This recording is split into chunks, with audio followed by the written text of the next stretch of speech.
Just by way of quick introduction, 603 Alliance is a New Hampshire grassroots organization.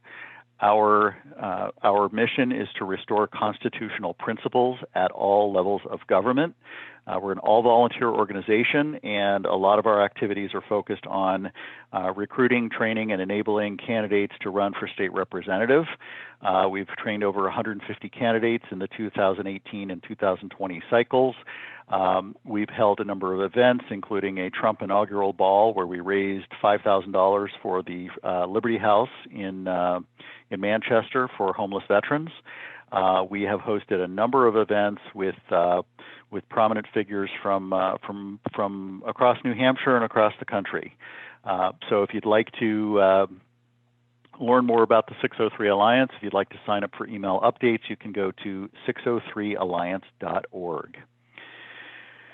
So a quick overview of our agenda this evening. Dr. Karlyn Borysenko is going to be talking about what is happening in New Hampshire with critical race theory. What is it? What are some of the things that she is seeing around the state and around the country? Representative Keith Ammon is going to be talking about House Bill 544, and he'll give us an update on the status of that bill and what it says and what it does not say. Lily Tang Williams will be talking about her perspectives on how this mirrors events in Mao's China and the Cultural Revolution. Karlyn will then be talking about how to talk to people about critical race theory. How do you share this information and be effective in doing that? And then finally, we'll talk about a call to action. We'll have a few wrap-up items, and then we'll handle questions at the end.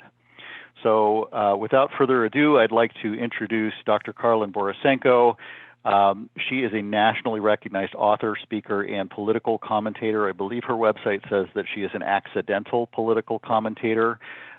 She really first made waves about a year ago when she attended a Trump rally and was warned that that was a dangerous place to go and bad things might happen. She discovered a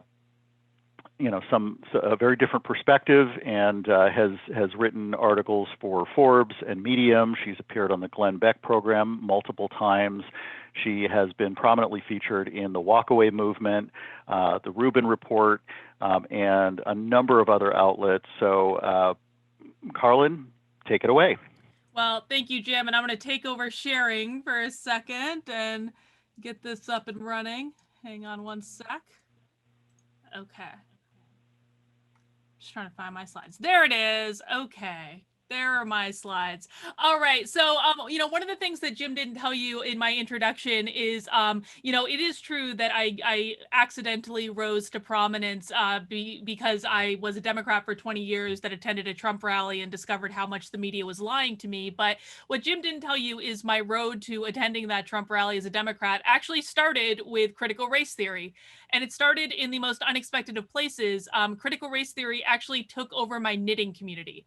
And that's knitting with the yarn and the needles because, this is a true story. These roving gangs of social justice warriors were going around the knitting community, bullying and mobbing people and trying to make them say certain words and do certain things with their businesses. And it was just a really horrible experience. And that was my first introduction to what critical race theory was. That happened almost 2 years ago now. And I have been trying to understand and fight back against this ideology ever since, because I truly believe that critical race theory is an existential crisis in this country. It is something that everyone needs to be concerned about. If you haven't encountered it yet, and frankly, I would be surprised if many people on the webinar hadn't encountered it in some way, shape, or form, you will encounter it at some point. So let me just give you a brief overview of what critical race theory is, and then I'm going to show you some examples, both nationally of how it shows up in the workplace and also in schools. And then I'm going to show you some examples in New Hampshire.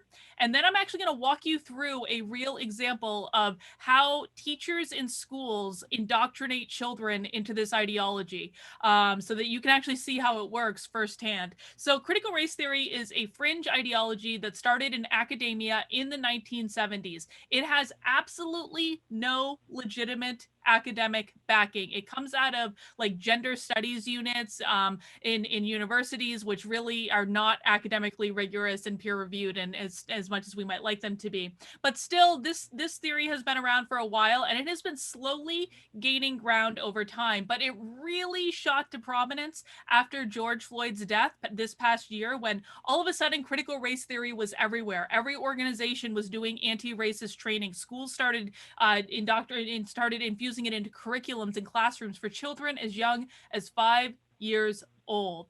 And the basic premise of critical race theory is that it starts with the assumption that everything is racist. Everything. The question is not if racism occurred. The question is always how racism occurred. So their contention is that racism exists everywhere, in every institution, in every person, every government system, every school system, everywhere. And the job of the critical theorist is to discover where the racism occurred and how it occurred. Now, this is what they mean by systemic racism, that it is everywhere. One of the basic premises of critical race theory, and they are actually quite overt about this. This is not something that you have to read between the lines. They say it flat out, is that if you are born white, you are born racist. And not only were you born racist, but you will be racist your entire life. And your only job as a white person in critical race theory is to do the work to unravel your inherent racism. What I just described is the premise of one of the best-selling books of the last year. It's called White Fragility. It's by Robin DiAngelo. And in that book, she literally writes that she has been racist since the womb and describes many instances of how she's a racist throughout the book. Now, a common question I get about critical race theory, and I just want to get it headed off at the pass, is parents oftentimes will say to me, well, what if my children are biracial, or what if I'm biracial? Now, I can actually tell you exactly how critical theory will handle biracial children when it comes to schools, because I've sat in on more critical race theory trainings than I care to admit.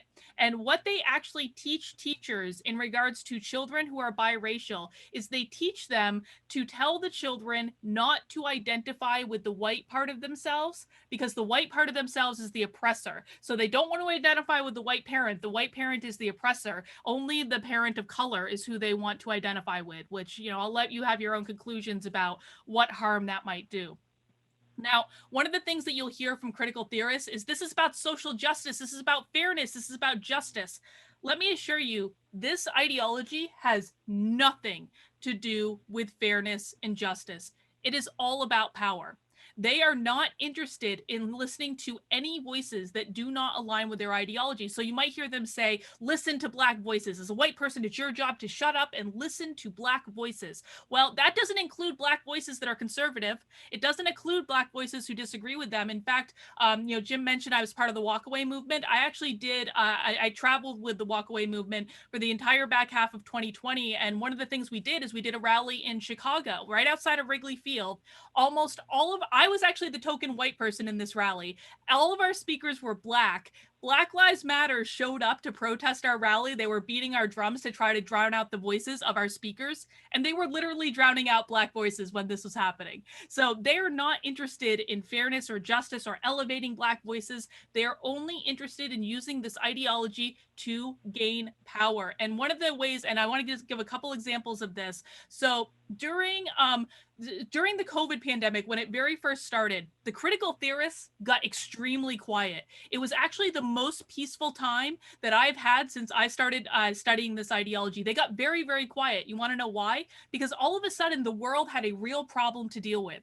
Critical theory likes to elevate things, call them problematic, that are not real problems. They're made up just to gain power. But all of a sudden, when the pandemic first started, they got very quiet because there were real things going on. Well, that lasted up until the death of George Floyd. And then they used that, they took advantage of a tragedy to shoot off and to try to indoctrinate this ideology in as many places as they possibly could. They absolutely were waiting for something to take advantage of so that they could regain power in the situation. We actually have seen this very, very recently with Asian Americans as well. And Lily's going to talk a little bit more about that. But Asian Americans in the oppression hierarchy and critical race theory usually aren't actually that high up, because Asian Americans tend to do really well in school. They tend to break the mold of what critical race theory views as oppressed. And so, actually, leading up to the shooting in Atlanta that happened a couple weeks ago now, I guess, I had actually started seeing a trend of more and more news stories coming out trying to convince the Asians that they were oppressed. And I was like, what is going on? What is it with these news stories that all of a sudden we're trying to convince Asians they're oppressed? Well, guess what was happening?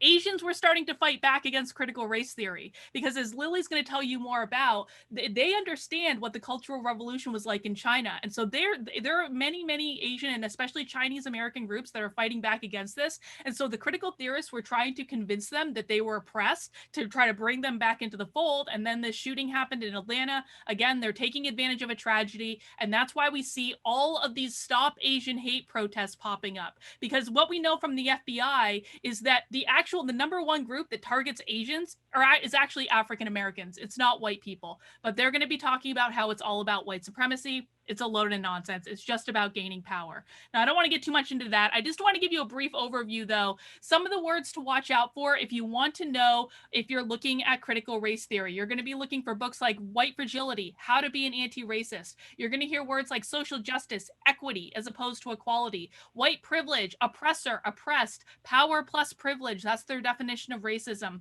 You're going to hear anti-racist a lot. You're going to hear systemic racism. You're going to hear Black Lives Matter, Asian Lives Matter. Anytime you hear any of these keywords, you are almost always looking at critical race theory.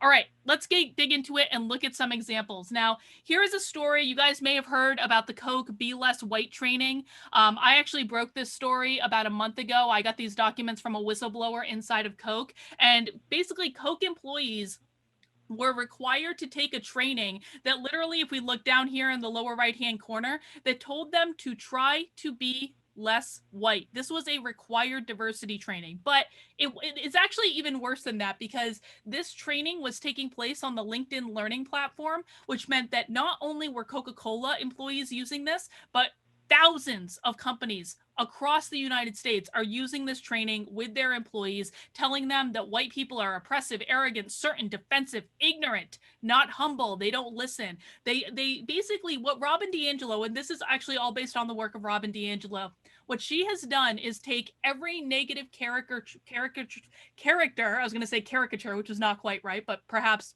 closer than I might like, character trait, and assign it to white people. That's what effectively they've done. Here's a second example. This is from Sandia National Laboratories. This was a story broken by Christopher Rufo. And this is actually a federal government contractor. This is a company that is in charge of maintaining our nuclear arsenal. And what they actually did was, you see this photo, this is a group of their white male executives. They literally segregated their white male executives because segregation is good under critical race theory. They brought them out to a 3-day retreat in the middle of Arizona. You can see the White Men's Caucus right up here. And they were forced to admit their inherent racism. They were forced to apologize for their racism. They were forced to say that men are only interested in power and men have all this privilege. And if you look here, this is actually letters of apology. To what this says is, please write a short message directed to white women, people of color, and other groups regarding the meaning of the caucus experience to you. They actually forced this group of highly experienced, competent executives, because they're white men, to write letters of apology for being white men, even though their behavior may have done nothing wrong. This is a company that's in charge of maintaining our nuclear arsenal. Most recently, this is something that came out of Cigna, one of the largest healthcare providers in the world, where they had employees do a training that told them that they were no longer allowed to use words or terms like brown bag lunch, hey guys, you're so articulate. They're not allowed to use the terms wives, husbands, boyfriends, girlfriends, because it's gendered. Critical race theory does not like gendered language at all. They're not allowed to say mothering or fathering.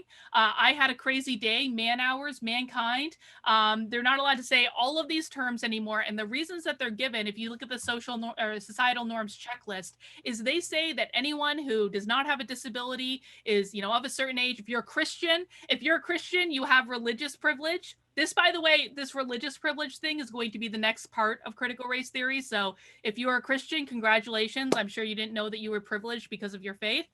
If you are a man, you're privileged. If you're heterosexual, you're privileged. If you are in a certain social class, and of course, if you are white, you have all the privilege in the world and everyone else is oppressed.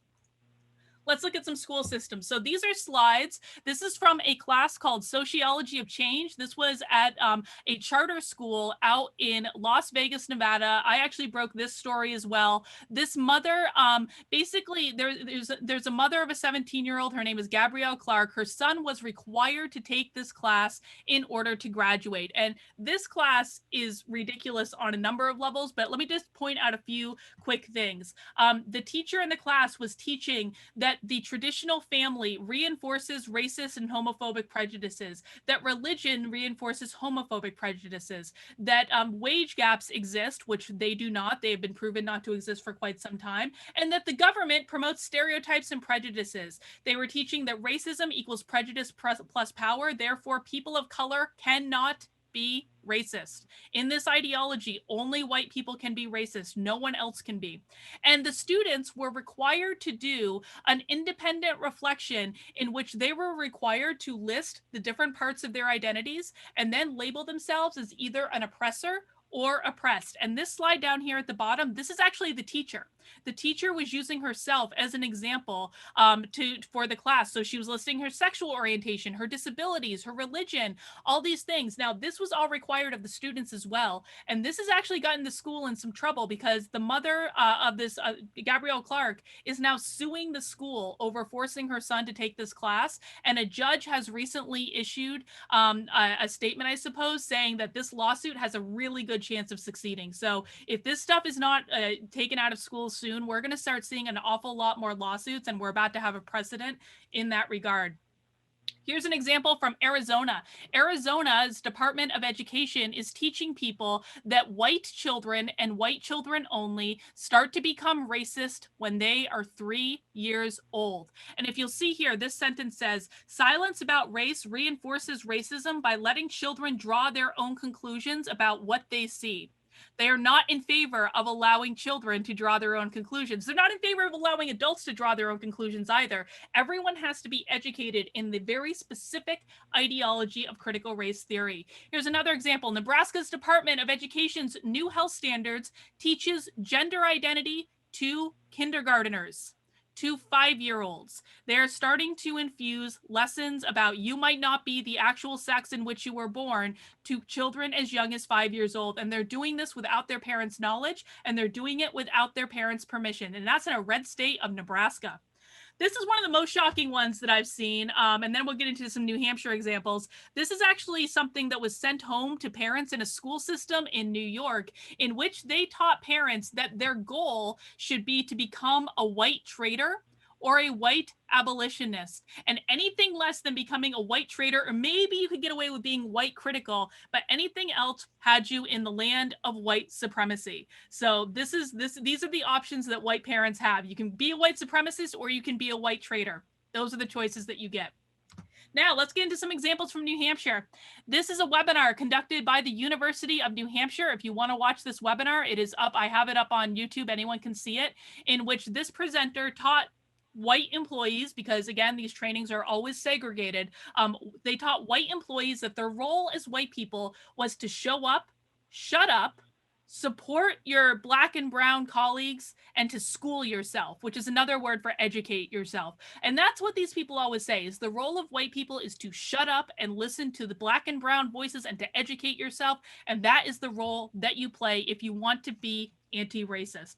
Now, the UNH actually also had another webinar just yesterday in which they were actually campaigning against HB 544. I have not had a chance to watch the whole webinar, but I will actually be watching it live on my YouTube channel tomorrow if anyone wants to come and hang out. But I thought that this was pretty funny. They actually had a whole webinar because of our public awareness that we're trying to do to describe what they really mean by critical race theory. And one of the presenters in this webinar actually testified in opposition to the bill when it was in committee, and he flat out said that he believes that capitalism is the result of slavery.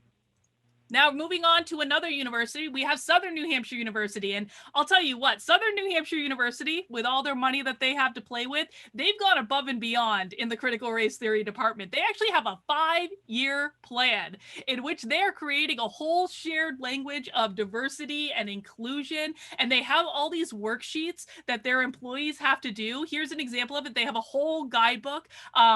This is pre-work, which requires employees to identify their unconscious bias. Now, part of why critical race theory is able to say that all white people are racist is that they say, well, we all have unconscious bias that we are just not aware of, and we have to identify those bias in order to be able to do the work to defeat racism. And so they have all these worksheets to help employees do that. And then what I actually loved about this one is this little box down here at the bottom in which they say, during an upcoming one-on-one with your leader, discuss how you are planning to approach your areas of unconscious bias and ways in which you will recognize your bias are occurring. They're actually requiring managers to basically be therapists, which is something that none of them are required to do. And when you bring this type of thing into a work environment, you're just asking for trouble. It's going to result in people calling each other out for their inherent racism all the time. And actually, right before we got on the call, I actually got whistleblower documents from another person at SNU,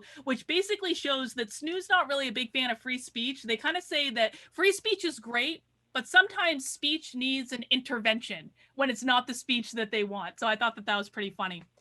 We had this story in the New Hampshire Journal just last week. Manchester schools mandate anti-whiteness training for employees. So if you had any questions about whether or not this was in schools that your kids might attend, well, the answer is it is. And I've got some more examples coming up. But Manchester schools actually mandated this anti-whiteness training. Employees were required to go on and do this webinar called "What is White Privilege Really?" Manchester schools is now denying that they mandated this training, but it was kind of like once they were found out, they denied it and said, oh, it's just optional. Now, that's actually a really common excuse that these people will use. They say, this isn't mandated training. It's just optional. But you know what happens when you don't do it? You're going to be called a racist by your colleagues forever for not doing it, and you might actually end up losing your job. Here's an email from the Exeter School District, and you can see it's from the Exeter School District right down here, Exeter Region Cooperative School District. And this is providing all sorts of information. This is sent out under the guise of all of this anti-Asian bias is coming up, and people have disdain for the Asian culture because of those horrible conservatives that were talking about how COVID came from China. And here's a list of anti-racist activities that you can do to make sure that you're checking your anti-Asian bias. Here's the website from the schools in Holderness. Holderness actually has this is all public. This is all on Holderness's website. And one of the bullet points they have here is, we will integrate concepts of social justice, specifically notions of empathy and fairness throughout our curriculum, seeking to promote an understanding of how to learn and lead a complex, interconnected world, and to educate our students towards a richer humanity. Holderness is telling you that they are integrating social justice throughout their curriculum. Here's what's going on in Concord. Concord schools are actually having their teachers do professional development around anti-racism, and any professional development that happens with teachers will make its way into the classroom. So here are just two examples of professional development opportunities for people in the Concord School District. They've got this diversity, equity, and inclusion resources, and anytime you hear the word equity, it's critical race theory. And then we got this video, deepening your understanding of race and tools for anti-racist teaching. Same rule with anti-racist. Anytime you hear the term anti-racist, critical race theory.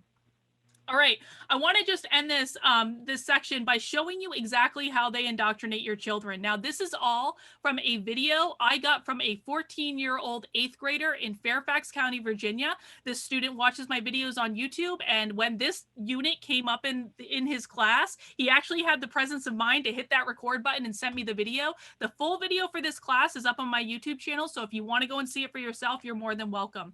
But here's the general process that they did in about 20 minutes in this class. So first, they talked about the Pledge of Allegiance and how the last line in the Pledge of Allegiance is, "and justice for all." And then they had the kids write about what they thought fairness and justice meant. What does this mean in the Pledge of Allegiance? So they're trying to equate it with something good that the children understand. Once they do that, they introduced the concept of social justice by contrasting what and justice for all means with injustice. So they're saying justice is a good thing, injustice is a bad thing. You want a fair world, don't you? Don't you want justice? You don't like injustice. Injustice is unfair. Next up, they introduce the idea of privilege and equate it to justice. So if you want things to be fair, then we have to acknowledge that some people have more privilege than others. And it's just not fair that some people have more privilege than others, right? And what I want you to notice in this one is this slide down in the corner over here. Let me make that a little bit bigger for you. This is a cartoon they commonly use that differentiates between equality and equity. Critical race theory does not like equality. Critical race theory likes equity. And the difference is equality of opportunity. Equality is the idea, and I think every single one of us can agree with this, that everyone should have access to the same opportunities regardless of your race or your gender or your skin color or your sexual orientation or any of that. I think that that's a good thing to strive for. Critical race theory doesn't like that, though. They want equity, which is all about equality of outcomes. They think that no matter how hard you work, no matter how much intelligence you have, if you're going to show up or if you're going to sleep in all day, everyone should have equality of outcomes. This is a fundamentally Marxist ideology that is very literally leading people down the path towards communism, but they're teaching it to kids in 8th grade. And I'm going to read you a passage. This is actually what the teacher said when they were looking at the slide. She said, say you have two people who are hungry and you can give them both a Big Mac. Does that mean they're equal because you gave them the same thing? Does that make them equal? The students answered yes, that if two people both get a Big Mac, that's equal. Well, then the teacher says, say you have two people who are hungry and you can give them both a Big Mac, but one of them needs more than one Big Mac to be full. Does that still make them equal? If two people get a Big Mac, but one of them needs more than one Big Mac to have a full stomach, does that make them equal? And then she basically guides the students to saying, no, it's actually more fair to give one person 2 Big Macs and the other person 1 because that's what they need. That's this whole idea of equality of outcomes. Once they do that, they come back to this idea of privilege and they say, again, if you want things to be fair, then you have to want to get rid of privilege in society. And then they introduce the idea of systemic racism because systemic racism to them is related to privilege. And then finally, they introduce that idea of social justice. And they say, social justice is just about making things fair. It's about ending discrimination. And then they have the kids do a little write-up about what they just learned. So that's a really quick overview. But again, if you want to see this happening in real time, I have the video up on my YouTube channel. Oh, and as a bonus exercise, they get to play oppression bingo. So you have to, in this bingo game, it's not like the normal ones. In this one, you have to identify all the areas in which you are privileged or you are an oppressor. And I guess whoever gets the most wins or something, or probably loses in the land of critical race theory. Now, one last thing I want to say on this before I pass it over to Keith. You might ask why parents stand for this and why they're not fighting back. Well, let me tell you this. The teachers in the schools are not your friends. The teachers are writing articles about how much they hate it when parents teach their children that all of this is nonsense. They hate it when parents are red pilling their children and teaching them that this is not the way the world works. And in fact, some teachers are actually compiling lists of parents to go to war with them. This was reported just last week on the Daily Wire. Teachers compile a list of parents who question racial curriculum, plot war on them. So this is happening in the real world. The teachers are not working with the parents anymore. They're working against you. And I'm going to tell you this. I look at these curriculums all day, every day. Most teachers are fully indoctrinated into this ideology. So please watch what your kids are learning. Watch those Zoom classes. Make sure you're looking at their homework because it is not the same school system in which you all grew up in. And that's all I have. I'll pass it back over to Keith. That's it. Thank you. Wow. Thank you so much. Really, really appreciate that. There's a lot of information drinking from the fire hose. So so next I want to hand it over to Representative Keith Ammon. He's a 3-term state representative from New Boston. And I just have to commend Keith because I think he's going to talk about HB 544. And Keith introduced this bill knowing quite well that there were a lot of people who were going to attack him for it.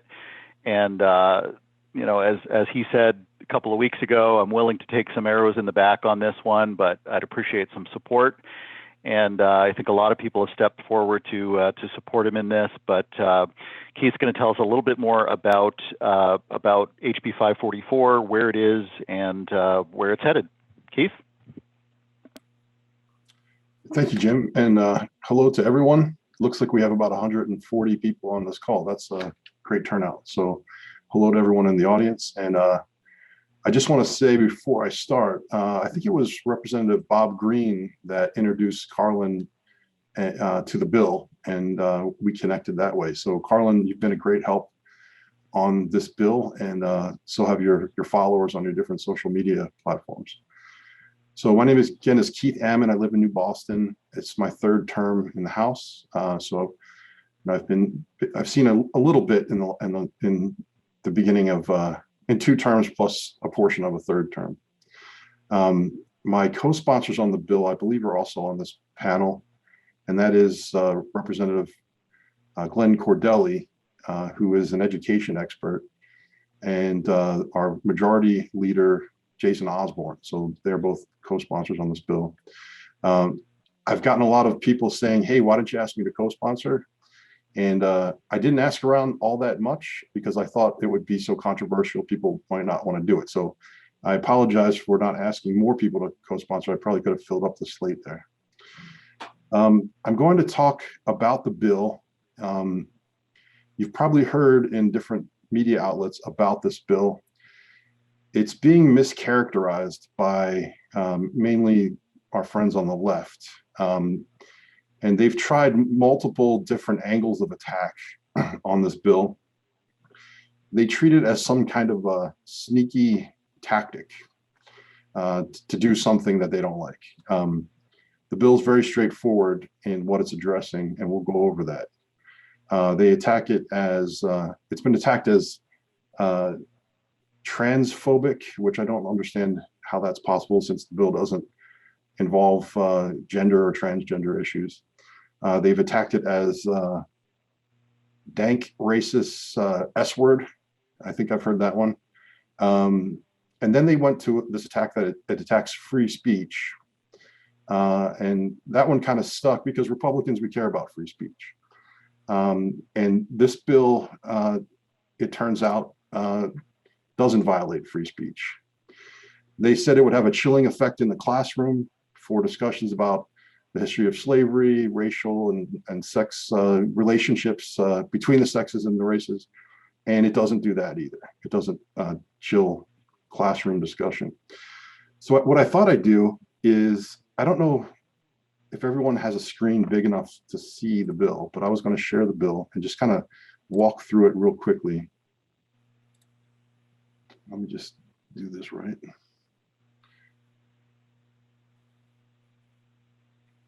Here we go. All right, so this is the bill, House Bill 544. You can download this from the state website. The name of the bill was given to it by the Office of Legislative Services. It's called Relative to the Propagation of Divisive Concepts. This is really a definition of a list.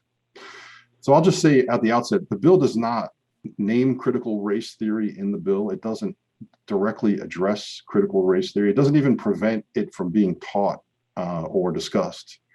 But what it does do is prevent using taxpayer dollars to force people who work for a government agency or a public university, a public school, an agency that's taxpayer funded, from having to pledge allegiance to these ideas that we're going to go over. That they have to, for instance, take a training. If they don't agree to these ideas, they fail the training. If they do agree to these ideas, they pass the training.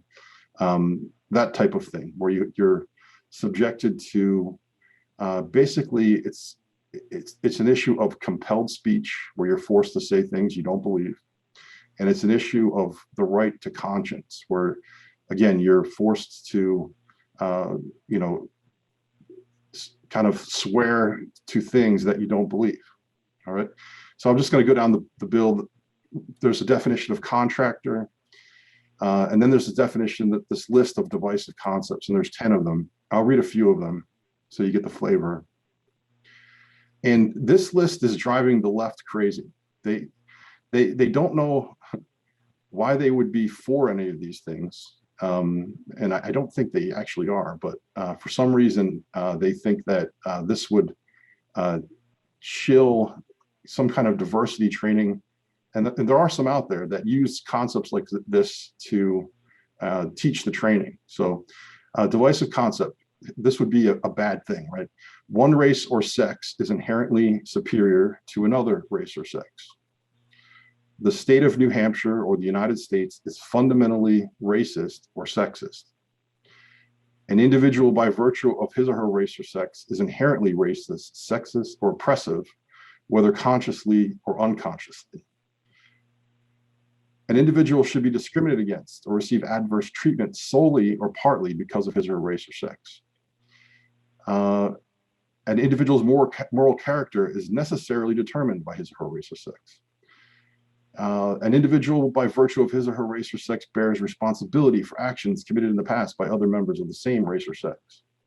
And that's an issue of collective guilt. That one kind of gets under my skin the most, is that putting people into groups and claiming that people have, they have to feel shame or guilt based on actions of members of the group that they're in. And we see that a lot lately. And that violates individualism, where, you know, we're born, in my mind, we're born innocent babes. We come into the world and we should be judged on our actions, not because of who we were born to or where we were born or what sex we were born. And then any individual should feel discomfort, guilt, anguish, or any other form of psychological distress on account of his or race or sex, meritocracy, or traits such as hard work ethic, or are racist or sexist, or were created by a particular race to oppress another race. And then it talks about race or sex stereotyping and scapegoating.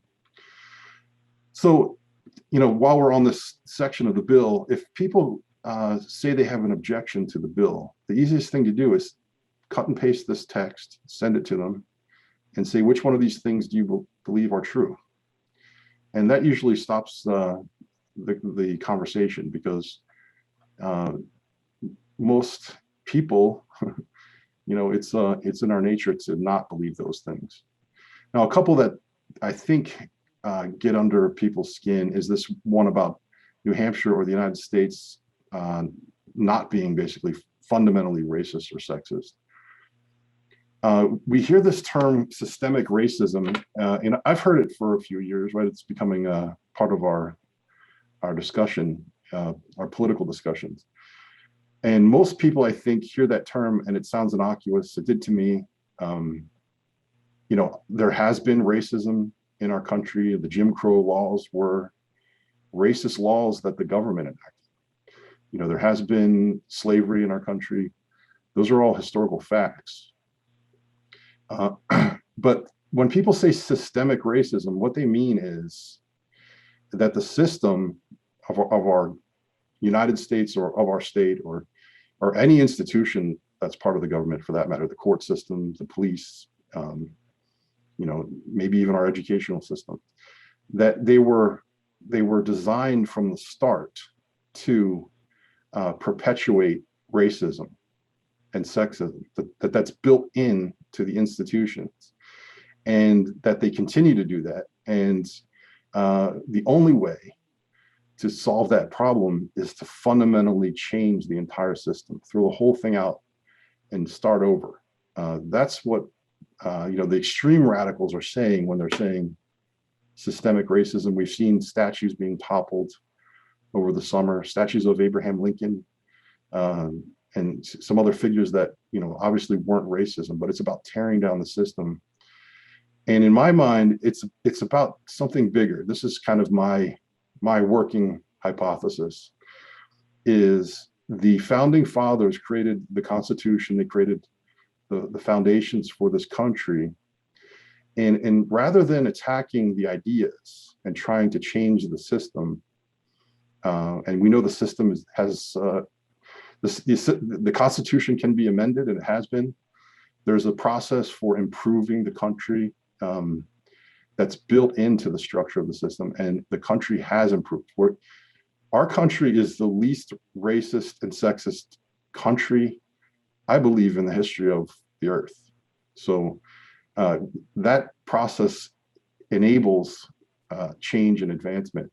But rather than attack the ideas, they attack the men that created the system, and they label them as white. Some of them did own slaves, but they're trying to discredit their ideas by attacking their character, in a somehow traveling back in time and attacking their character. And it's about changing the system fundamentally. But I'll get off my soapbox and go back to the bill here. Another section is the state of New Hampshire means all agencies and political subdivisions of the state of New Hampshire, and it includes counties, cities, towns, school districts, and the state university system. And then this is the key part here for the requirements for the state of New Hampshire. We went over that definition of what the bill calls the state of New Hampshire. The state of New Hampshire shall not teach, instruct, or train any employee, contractor, staff member, student, or any other individual group, and this is the key phrase, to adopt or believe any of the divisive concepts defined in that list that we went over. Adopt or believe. Those are the key phrases. Requiring them to adopt. And then the second half of that is no employee, contractor, staff member, or student of the state of New Hampshire shall face any penalty or discrimination on account of his or her refusal to support, believe, endorse, embrace, confess, or act upon, or otherwise assent to the divisive concepts defined in that section that we went over. And then it talks about contractors. If a contractor contracts with the state, that this provision has to be put into the contract. It talks about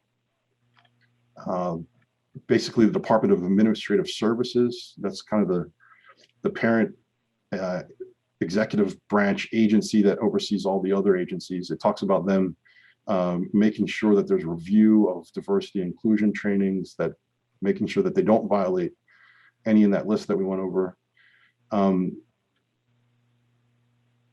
Requirements for state agencies. I'll read this part. This is another key part. The fair and equal treatment of individuals is an inviolable principle that must be maintained in the state workplace.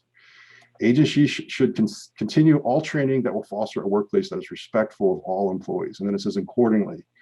And then each agency head has to develop a policy about this.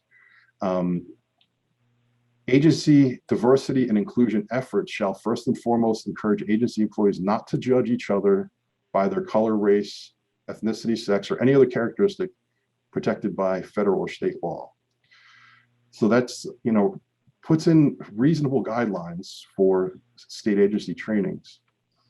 And then it goes over a few other things in the bill. I'm just gonna skip over, but I want to point you to the general provisions. Number 2, this is near the end of the bill, and it says this: nothing in this chapter shall be construed to prohibit discussing as part of a larger course of academic instruction the divisive concepts listed in that list in an objective manner and without endorsement. So nothing in this bill bans the teaching of the history of slavery, doesn't ban discussing, differences between, cultural differences between races and, where people came from. But what it does do is prohibit, separating people into groups and saying, okay, this side of the room, you were born to be oppressors. The system helps you be oppressors. And this side of the room, you were born to be oppressed, and the system makes you oppressed. And cause that kind of divisiveness in our society, and do it with taxpayer money. That's the key point here. This is putting guidelines on diversity inclusion training, some curriculums, even teaching about critical race theory in classroom. Put some guidelines on it, and that's our job as state legislators. Is we're sort of the board, members of a board that makes adjustments to how the state operates, and that's part of our job. So that covers the bill. I guess I'll mention one other thing. And our state legislature is made up of 400 different people, as you probably know. And we have people from all walks of life, all backgrounds, and it makes for very interesting discussions about different bills because people bring different perspectives to it. We have, in our legislature, we have a former Supreme Court Chief Justice, and his name is Bob Lynn. And he wrote a memo with his opinion about whether or not 544 violates free speech. And it's a 2-page memo. He quotes different court cases, and he describes what the bill does. But the general point of his argument that the bill does not violate free speech is that the First Amendment, and I'm just paraphrasing based on my understanding, I'm not a lawyer, so this is a little over my head, but the First Amendment, we know, protects individuals from the government. The First Amendment gives us the right to say things that the government doesn't like. What the First Amendment doesn't do is give the government free speech rights. So when someone is operating in the capacity of a role within the government, on their free time, they have the same free speech rights that we do. But when they're in the government operating under the aegis of the government, the First Amendment doesn't protect, what they say, and it's perfectly fine for legislators to put some guidelines on what can be said or what can be taught. And so I think I covered everything, and maybe I'll stick around and take questions near the end. But Jim, do you have anything else you'd like me to go over? No, I think that covers it, and I'm just going to go back to my deck here, and I think that's a great overview of the bill. So next, I would like to introduce Lily Tang Williams. She is from Ware, New Hampshire. She is an American citizen by choice, moved here from China, and with $100 in her pocket, has since filled a number of important roles, including a U.S. Senate candidate, Colorado House candidate, and currently co-chair of the New Hampshire Asian American Coalition. So, Lily, take it away. Well, thank you, Jim, for having me, and nice to meet everybody here online. I put 15 slides here because of time limitation, and to show you why, as an immigrant who fled communist China, I feel pretty scared in this country. So this is my typical, when I give a talk, I just gave a talk this morning, Manchester Charter School, to total 300 kids online and some in classrooms. So this is my first information page, and here you can find me if you have questions for me later. And to give you a quick background about me, I was born right before Cultural Revolution. So when Mao died, I was 12. So I was 2 to 12. And after Mao died, another few years later, we still went through all that communist brainwash, indoctrination, rituals, and struggles. And but at least we got to go back to school. So they to understand Cultural Revolution, not so conservatives do, but our kids don't. So I always give them a little background about the Cultural Revolution, lasted from 66 to 76. And it's not a typical war. It is actually the war initiated by a leader against their own people, society, and culture. In order to do this, his purpose, Mao's purpose, is to purge his political enemies because he starved so many people to death because his failed central planning policy. So he lost some power after the mass famine in China, 20 to 40 million people starving to death. So he was marginalized a little bit, and Mao was not happy about that. So he wanted to start this cultural revolution, calling to destroy the 4 O's: old ideas, culture, habits, and customs. And he used a typical Karl Marx, the communist method, to basically divide whole Chinese people into 2 groups: oppressors and oppressed. Sounds familiar? And then we have more details. For the oppressors group, then you have 5 black classes. And you see I named here, you know, landlords, rich farmers, counter-revolutionaries, bad influence, and the rightist. And how do you define that? It's very subjective, right? Who has the power to define what is the rightist? What is the bad influence of society that he wants to eliminate? Well, leaders do, because Communist Party leaders, none of them was elected by people. So leaders have that power. Mao had that power.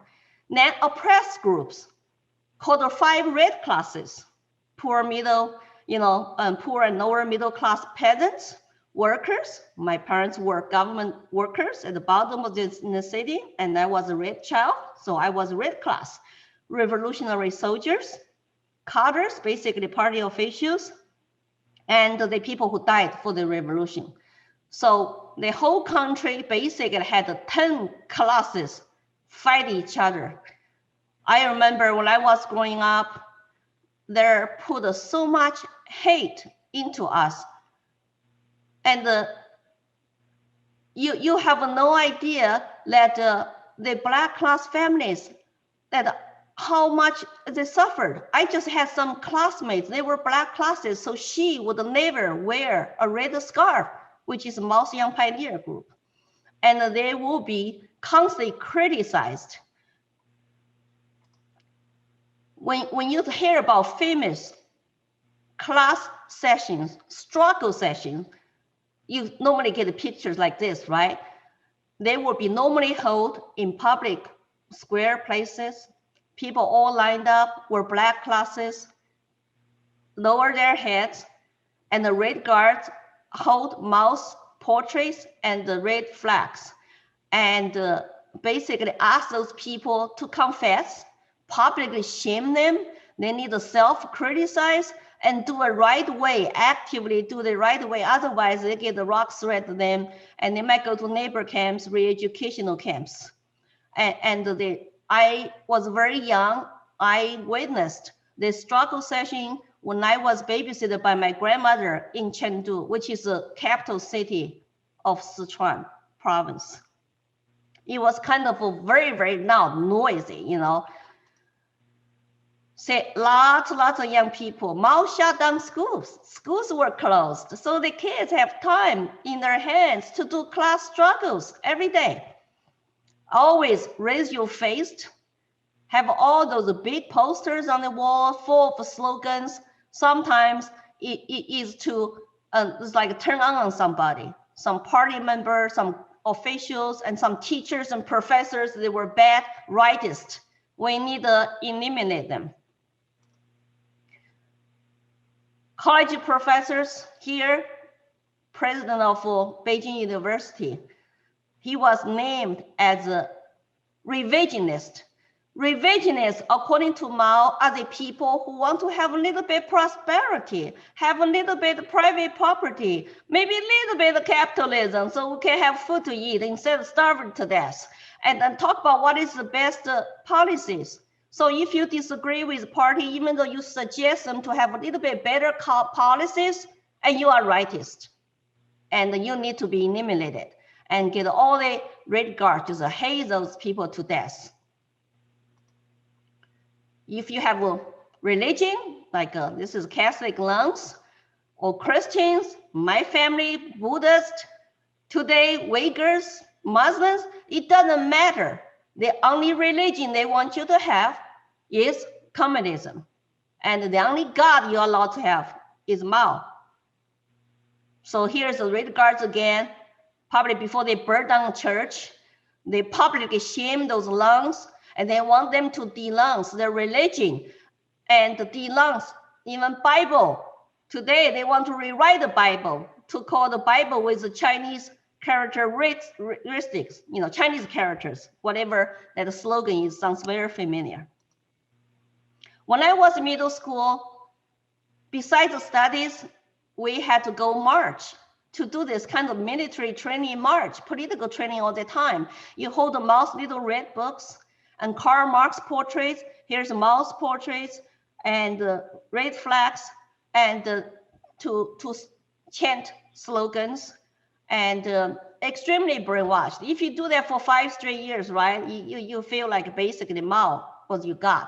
That's his purpose.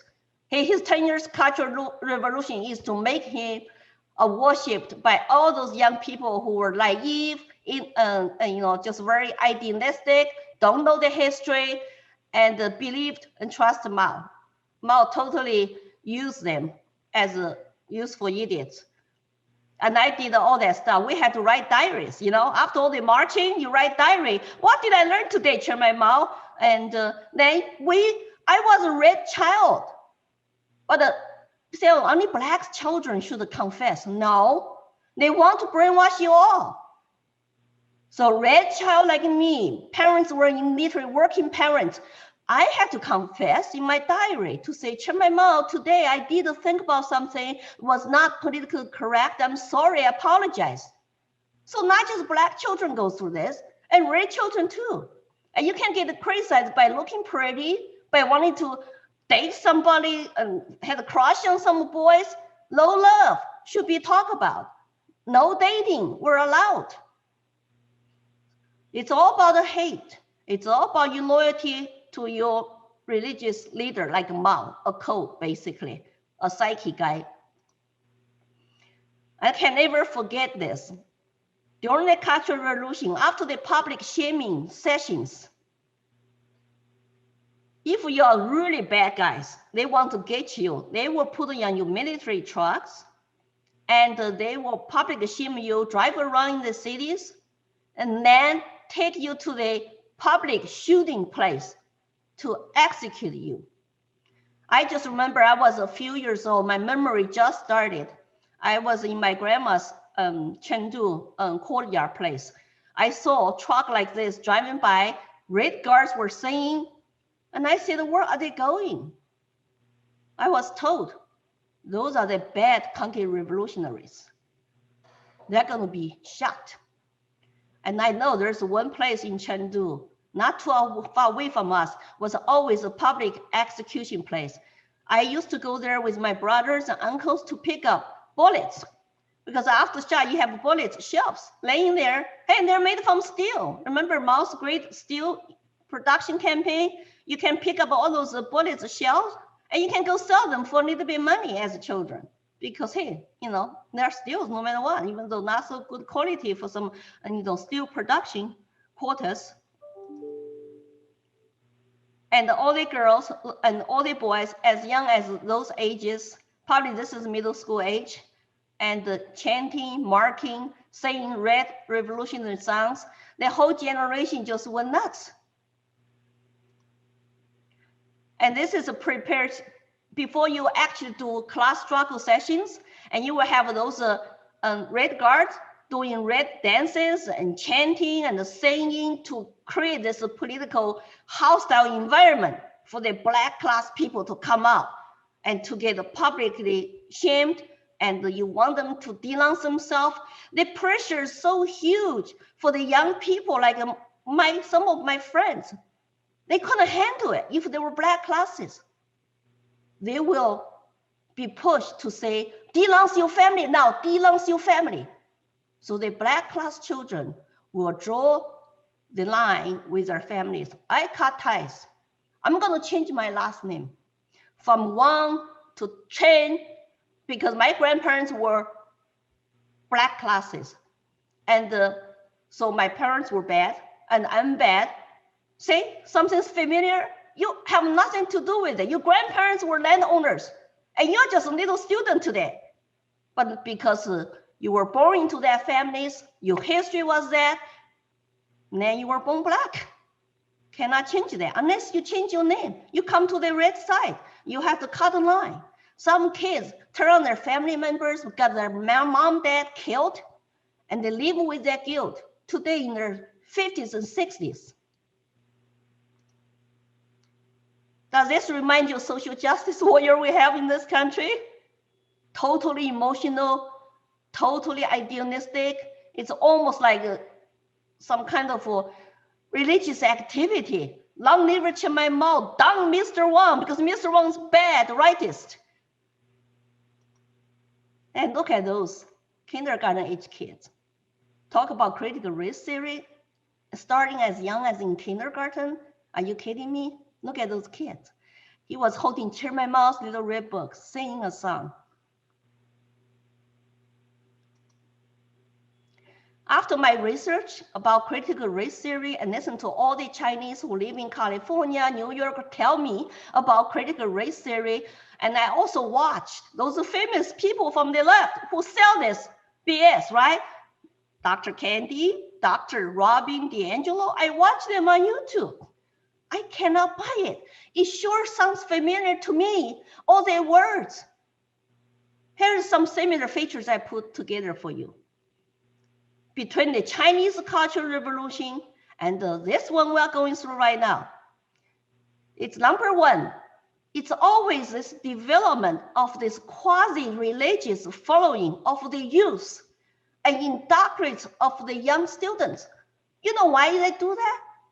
Because they bet on those youth, have been in the public school since they were 5 and 6, and they were not taught real history. They don't recognize anything. I do. I recognize the terms they use. For example, equity. Carter talked about equity versus equity. I heard that before. Public goods. You were born racist. You were born black. It's all very familiar to me, but lots of people, including college students, and even their parents who are as young as 30s or 40s, they don't know. That tells you why. Why do the Americans lose their way to recognize those communist, Marxist terms, ideologies? Typical. Second, very similar, right? Just like Marx do, Mao did in China, Soviet Union did. They divide their citizens into fundamentally 2 classes, 2 groups, oppressors and oppressed. Instead of 5 red and 5 black, I just told you, look at those oppressors today, right? Or if you're white, and now because the Asians are high achieving, we are good in math, we have high income, we are supposed to be categorized with white. So I don't buy that when you talk about all the white supremacists or tech agents. Dr. Karlyn's right. I did my research. The highest crime committed against the agents today, not just today, from past 10 years, are the people of color, non-aging. Then you have males, conservatives, Christians, and cisgender. Okay, you're oppressors because of, you are privileged. And you were born wealthy, or you were born in a nice family. You were born white. You cannot change your skin color, but you're racist. You might not realize that because it's called implied, unconscious racism. Oppressed, people of color, women, liberals, transsexuals, and poor. So all that, it's so familiar to me how they divided people. And the ratios that go through with critical race theory, like Dr. Karlyn just showed you. It's just like what Wave went through, okay? If you are black class, you go to room to self-criticize them. They pass you a list. There's a self-criticize list to tell Chairman Mao, tell Communist Party, you black families, you sins, you crimes, you exploited the workers, and you got rich because you use those workers for your profits. Some of those peasants did not want to come out against their landlords because they were just living in peace, one work, one, pay them. But the communists want to put hate in you. You got to actively get up to say, oh, I hate this landlord. Did something. Oh, he did this to me. He said this to me. Then start to raise their face and criticize them. That's what they do. Chairman Mao said, political power comes barrel of gun. And communism is not love. Communism is all about struggles. That's what he said. You Google it. So to finish with you, here's my contact information. I will welcome your questions. And, of course, my lifetime story takes probably a lot longer than this to tell you, but this is my summaries. And to say this is very dangerous. This ideology is going to be used by Marxists to destroy our fundamental fabrics of our society, our civil organizations, NGOs, churches, and the schools and the capitalism. So when they talk about equal, I even challenged our vice president one time on her Twitter. Equitable outcomes. I said, whoa, that sounds familiar. That's communist. Do you want to debate me? They don't use those terms. Oh, that's communist, Marxist, but they use nice terms to indoctrinate our people. Oh, we'll get there with the same results. It doesn't matter if you work hard or not. It doesn't matter, and your intelligence, your limitations. Every human being is not perfect. All those terms are Marxist terms. Of course, she doesn't want to debate me. Nobody wants to. So that's my presentation. I will be turning back to the Dr. Karlyn, and we'll answer your questions later. Thank you. All right. Thank you so much, Lily. Yeah, so I think, again, we're going to move on to Q&A soon. I do want to pass it back to Karlyn because she's going to talk a little bit about how you approach this conversation with people, because it's, I think for some people it's an uncomfortable conversation, or you can expect some pushback sometimes. So Karlyn, can you give people some advice on the best way to share this information and approach the conversation with the people that they know? A few closing thoughts, and I want to keep this short because I really do want to get to everyone's questions and be able to have a discussion about this. Listen, what Lily just said, I want to emphasize that this is a time that everyone needs to be speaking up and everyone needs to be participating in fighting back. If you have ever wondered what you would have done during the civil rights movement or in Germany in the 1930s leading up to the Holocaust, what you are doing right now in this time is what you would have been doing then. And I do not believe I'm over exaggerating with that. I have been studying this and have been ingrained in this for the past 2 years, and it is escalating extremely quickly right now. So everyone needs to be speaking up, and I would encourage everyone to start to have conversations with your friends, your family members. Find out if these things are going on in people's workplaces. Find out if these things are going on in people's schools. And I think that Keith actually had an excellent suggestion to use actually the language in the bill. And to use, sometimes you can even use that as a jumping off point to say, or even just, starting the conversation of, have you heard about this bill, HB 544? What do you think about it? And using the language of the bill to describe to people what's in it. One thing I want to impress on everyone is that it is a very small portion of the population that agrees with this ideology. It's only somewhere around 12%. Sadly, they are extremely loud. And they make you think that they are the majority, but they are not. So starting by speaking up, asking people what they think about the bill, asking them if they support the bill, asking them if they have seen some of these things going on in the schools, asking them if they've seen it in the workplace, asking them if they've read White Fragility or How to Be an Anti-Racist. What do you think about that? That's some of the best ways to start these conversations. You also want to just, be flexible about it. Most people who are into this ideology, they are victims of this ideology. They are not people that are doing this with malicious intent. And I think that that's really important to understand. Most people that agree with these concepts, or that are saying, they might come up to you and say, oh, you have to read White Fragility. It's an amazing book, changed my life. They think they're being good people. They think they're doing the right thing because they've been brainwashed in this, just like the kids in school have been. And this is especially true when we're talking about younger people. Listen, there was a young woman who testified in opposition to this bill in the committee hearing. Her name is Madison.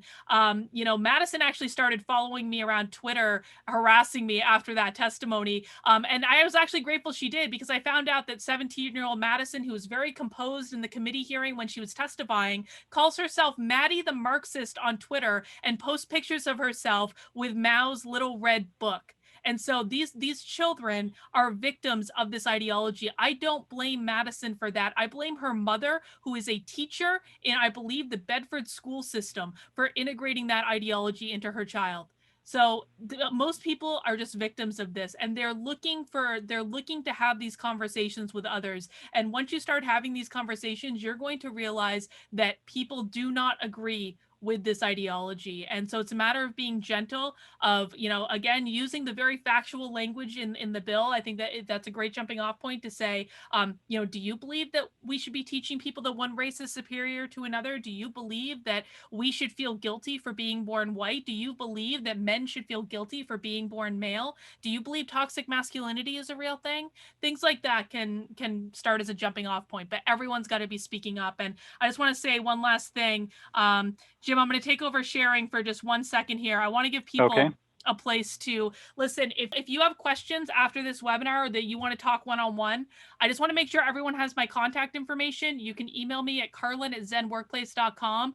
And as my own special little personal ask, if you have documentation of this stuff going on in the schools or your workplace, please get in touch with me, because I'm trying to collect as much as I can to show people what's happening. I will protect your identity, and I will be happy to answer any questions. And if you want to tune in to my YouTube channel, I talk about this stuff almost every single day on my YouTube channel. So it'll give you more things that you can talk about, more things that you can share. I really want it to be a resource for everyone. That's all. Let's do some questions. Thank you so much, Karlyn. So I'm going to screen share again. I'm going to go through a couple of things very, very quickly. But first, I want to ask Keith Ammon to just briefly tell us, where are we with this bill? Yeah, thanks, Jim. The bill was introduced back in February. It made it through ED&A, which is Executive Departments and Administration, because the bill deals mainly with government agencies. It came out of that committee, ought to pass on party lines, 10-9. And just this week, the bill was added to the budget. So the Finance Committee in the House is preparing the budget. This is a non-germane amendment to the budget.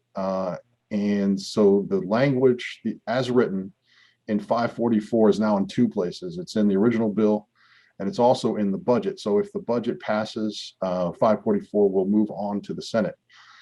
Then our next fight will be making sure the Senate keeps the language in the budget. So stay tuned. We're going to vote as a full House April 7th, 8th, and 9th in Bedford Sport Complex. So we'll know more when that happens. Great. Thank you, Keith. So here is the call to action. We will post this on our website as well, so you will have this information. We urge you to call or email your state representatives. I've highlighted the word politely. I think very often you will be contacting people who already agree with you on this. That will be especially true if your state representatives are Republicans. Not all Republicans are convinced that this is the right bill. I think we're working on trying to educate those folks and answer their questions. But the important thing is that you do reach out to them, ask them to support the state budget with HB 544 as part of the budget. If you live in their district, make sure you tell them that. Tell them what town you live in, so that they know you are one of their constituents. There is also another component that has been added to the budget, which is revisions to the emergency powers statute and forgiveness of COVID fines. There are a couple of other things as well, but for many of us, those are quite important as well, which is to put some guardrails around the emergency order statute. So if you want to find out more about that, it's HB 433. Action item 2, call or email the governor. He has said that he would veto it. We'd like to let him know there's a lot of people who care about this. I think he needs to learn more about it. But again, call or email the governor's office, ask him to support HB 544, which would end taxpayer funding of this divisive identity politics agenda. Call or email your state senators. That's going to be an important one once this gets past the House. As Keith said, we're going to need to convince them to keep it in the budget or to pass it if it passes as a separate bill. Finally, spread the word. This video will be posted to our website, 603alliance.org. We urge you to share that with your friends. get the word out and encourage them to take these actions as well. If you don't know who your legislators are, you can go to the New Hampshire House of Representatives website, gencourt.state.nh.us, click on members, and then who's my legislator. Next, you can select your town from the drop-down list, and that will give you a page showing you who your representatives are and who your state senator is. I picked New Boston because Keith is from New Boston, so there it is. And that's how you find out how to contact your state representatives. A couple of other ways you can get involved. Get trained. The next slide will show you an opportunity. Subscribe to our email list. We do also have an activist who's working on a postcard campaign to research same-day voter registrations in southern New Hampshire. She is looking for financial help. If you are inclined to do that, send us an email. We will connect you with her. And finally, become a member of the 603 Alliance. It's $26.03, and if you sign up, we will send you a nice lapel pin indicating that you are a member. A couple of weeks ago, we announced a training. This is not organized by the 603 Alliance, but by some friends of ours. It's the Foundation for Applied Conservative Leadership. That was scheduled for April 17th. That training quickly sold out. However, we have another friend who has worked with the FACL organization to set up another New Hampshire-based training on April 24th. Details are here. We will send this out. We'll include links with the materials that we send you following the webinar, probably tomorrow. And the 603 Alliance is offering a number of partial scholarships. So there is a cost for that training. I think it's $40 for early registration. If you are short on cash, we're committed to making sure that nobody has to sit out of that training for lack of money. So we can help you out with that. I also want to recommend a strongly recommended video on HR1. This is happening at the national level. Regent University held an election integrity virtual conference. Again, we'll send you that link, but it comes highly recommended from several people who have seen it. So sorry for talking fast, but I wanted to make sure we have a few minutes left for Q&A. And so with that, I'm going to ask Diane if we have any questions that have come in. I have one or two if you haven't got any. Yeah, no, I've got a bunch of questions here, Jim. And actually, I have several people have asked the same question. So I'm going to lump those together and give those to the panel first. These are questions that came from Tony Likas, a representative, and Laura Manning, and one other. I'm not sure the question. Yes, okay. Let me get to the question. These people want to know, what is Governor Sununu's objection to this bill? That's a Karlyn, do you want to take that one? Yes, I will take that one. Well, I think Karlyn, you said you'd behave tonight, remember? I'm going to be very well behaved, Keith. This isn't Twitter, okay? Okay, I'm just going to say this. What I think Governor Sununu's objection is that he wants to get elected to the Senate and he's trying to woo Democrat votes. I think that's what his real objection is. But what he's saying is his objection is that he's objecting to it on the free speech consideration. So essentially the governor is listening to the Democratic talking points that this infringes on free speech. I think Keith did a wonderful job in explaining why the governor is wrong. Really, really wrong. And the fact is, I'll just reiterate this, the government does not get constitutional protections. The citizens get constitutional protections. You cannot compel the speech of your citizens. And frankly, if this type of training is going on in state agencies and the state is compelling the speech of employees, then the state is open to a lawsuit. So that's that. So that was good, Keith. All right, we get a thumbs up from Keith. Okay, Sue Polidor is asking. She says she spoke with a teacher at her local school, her school board member about this and asked, was it being taught in the local schools? This would be in the Portsmouth area, I believe. And she was told no. They're So lying. Sue is asking, how can we tell if this is true?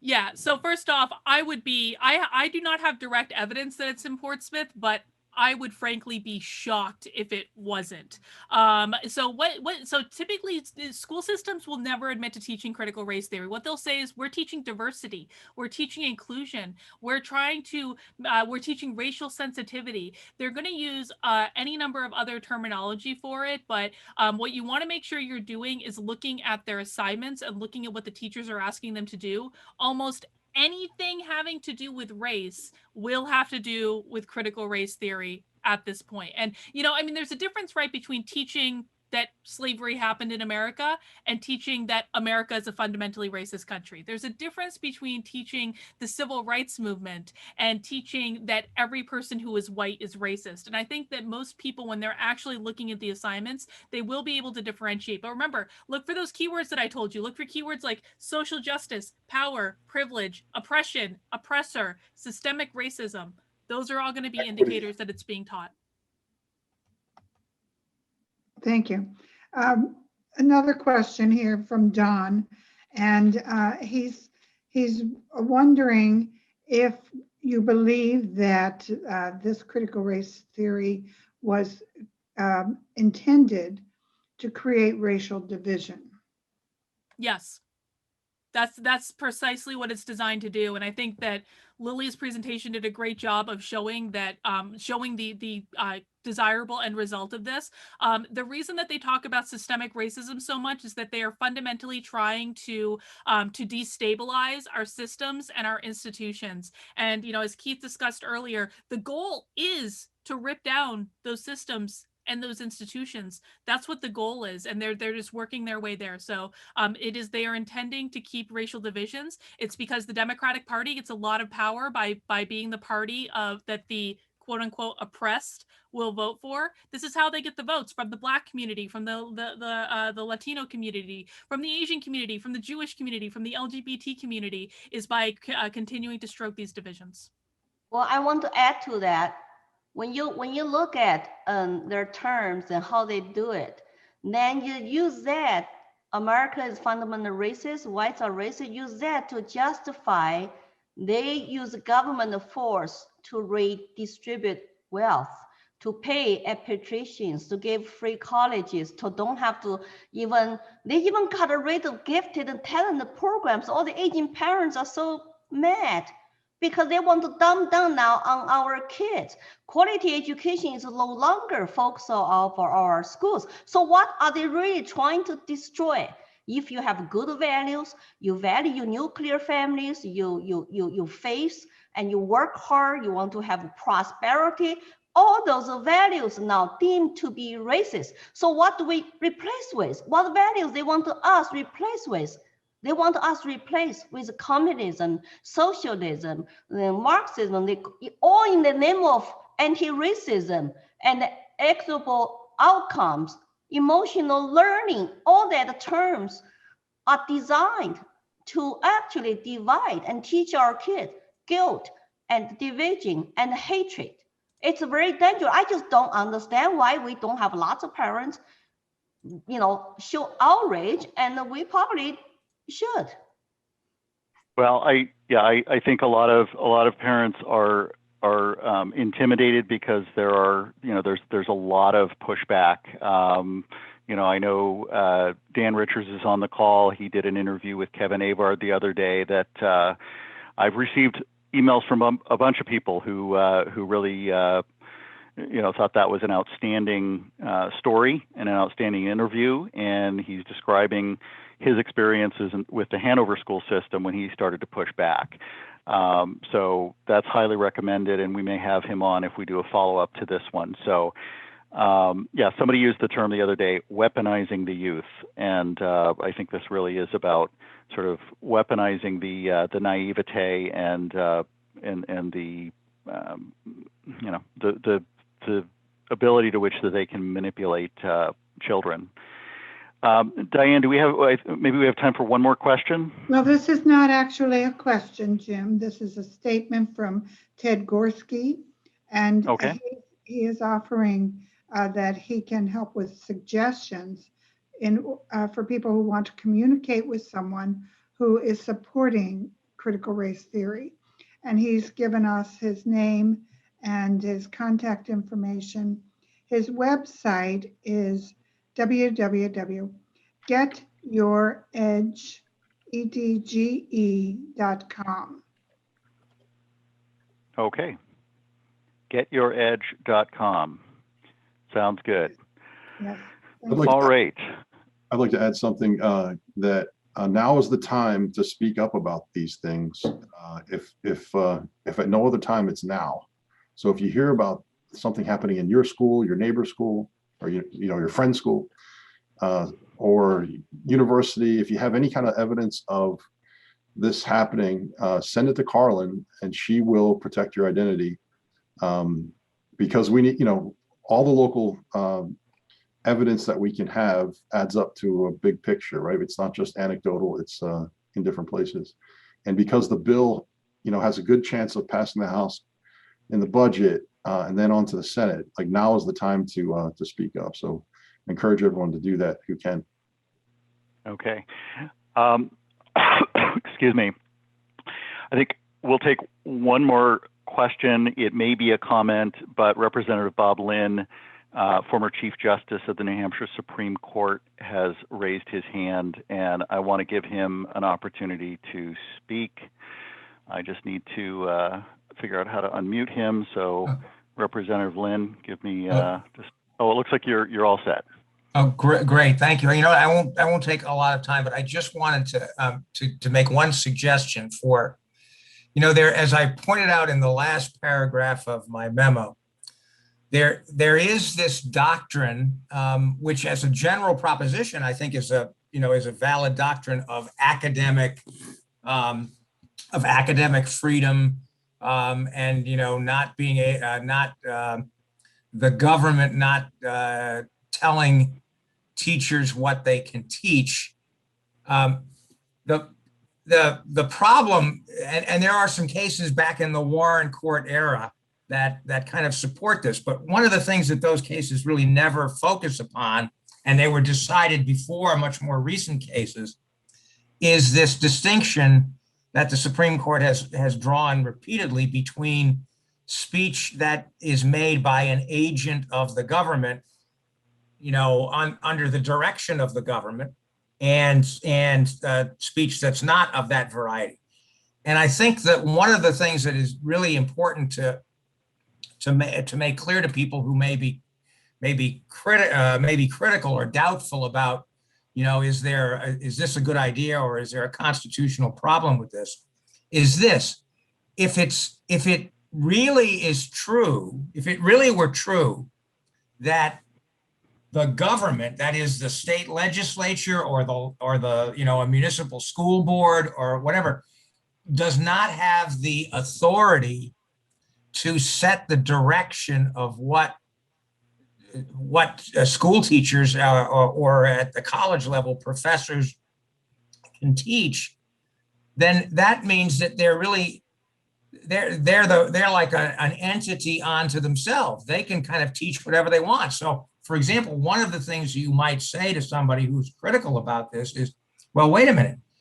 If the government can't regulate this and prevent people from teaching these divisive concepts, and I suspect that there's very few people who would say they agree with these divisive concepts. As one of the prior speakers talked, maybe 12% of the public supports this.